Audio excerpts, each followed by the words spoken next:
So Altergeist isn't dead? Damn it! Who typed a question mark on the teleprompter? For the last time, anything you put on that prompter, Burgundy will read. What's good, YouTube? SlenderRevolutionX here, coming to you guys today with a video kind of discussing the state of Altergeist right now. We were coming off of a weekend where we saw DZeef top 4 the UDFs. Fellow YouTuber DZeef top 4 the UDFs with his Altergeist deck profile.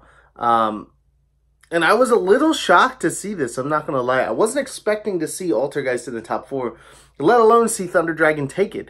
It's kind of surprising what we see early in this format as far as decks that are kind of showing up.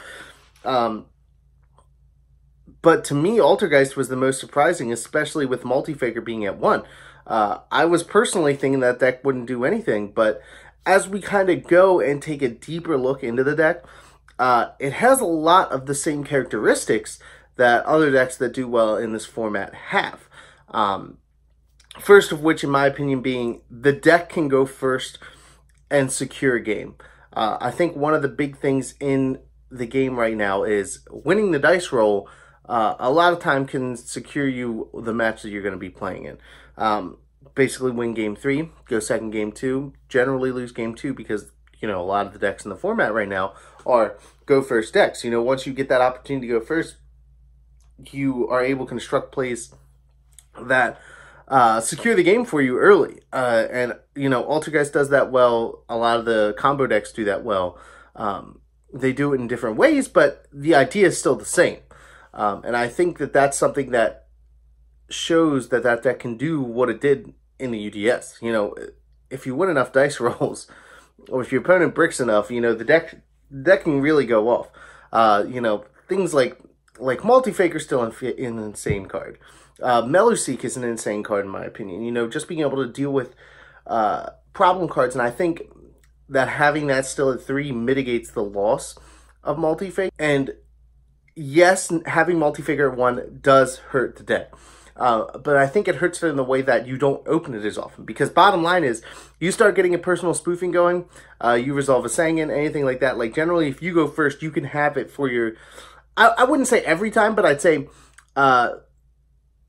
fairly often you're going to have that Multifaker going for your opponent's first turn if you win the dice roll. So you go first, set up your turn. That Multifaker is probably going to be in your hand at some point on that turn to be able to resolve on your opponent's turn. So the explosive ability of Multifaker is still there. And with Meluseek at 3, not only do you get to deal with problem monsters on the board, but you can search the one of Multifaker to your hand, as well as all of the other Altergeist monsters. But for the sake of argument, I think that this breaks down to now, you know, Meluseek be one of the most crucial monsters in the deck.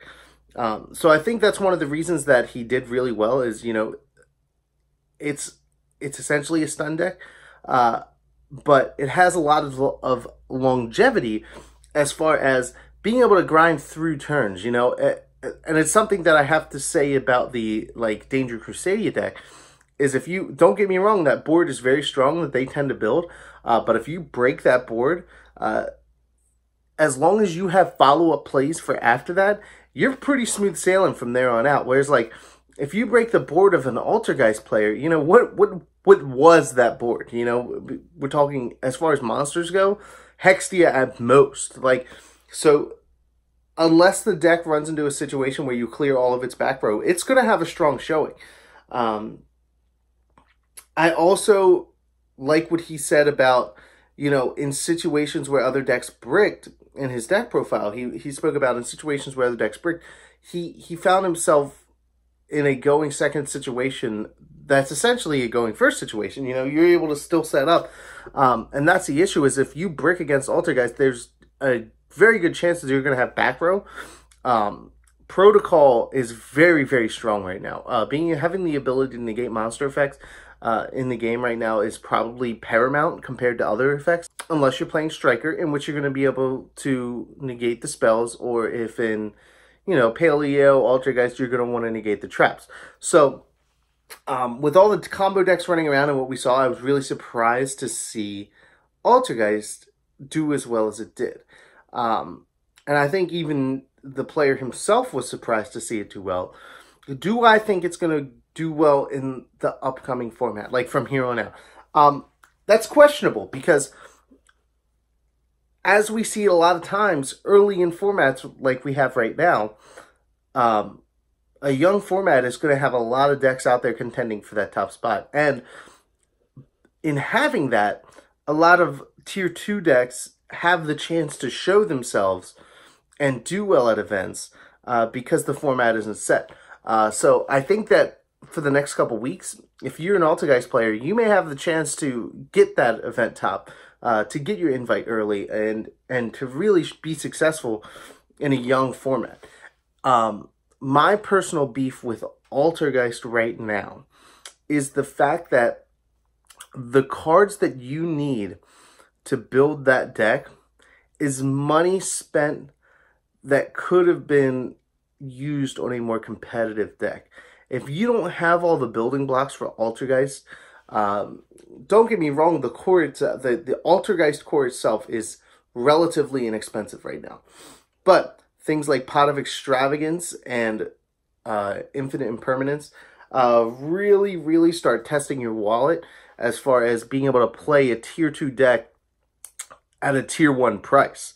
I really like Altergeist, but I can't justify paying that for a deck that might bubble me into an event top, that might bubble me into a day 2, that in 2 months, I don't even know if it's going to be viable because I don't know what's going to come out. I don't know what the format's going to look like, but I certainly don't think that Altergeist is going to be the best deck this format. So those are my thoughts for you guys. If you guys like this video, give it a thumbs up. I know it's kind of an assortment of my thoughts being projected towards you guys, but this is how I feel about the Altergeist sets. Was it very cool?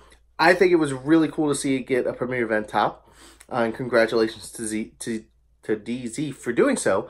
But my feelings on the deck remain unfazed. You know, I still feel the way I do about the deck, to where it's a little pricey for what it can do. But like I said, if you guys like this video, smash that thumbs up button. If you guys have any comments, questions, inputs, leave them in the comment section below. I always love to hear from you guys. And as always, folks, remember to subscribe to join the revolution today. This is SlenderRevolutionX signing out, and I'll see you guys next time. Thanks for watching.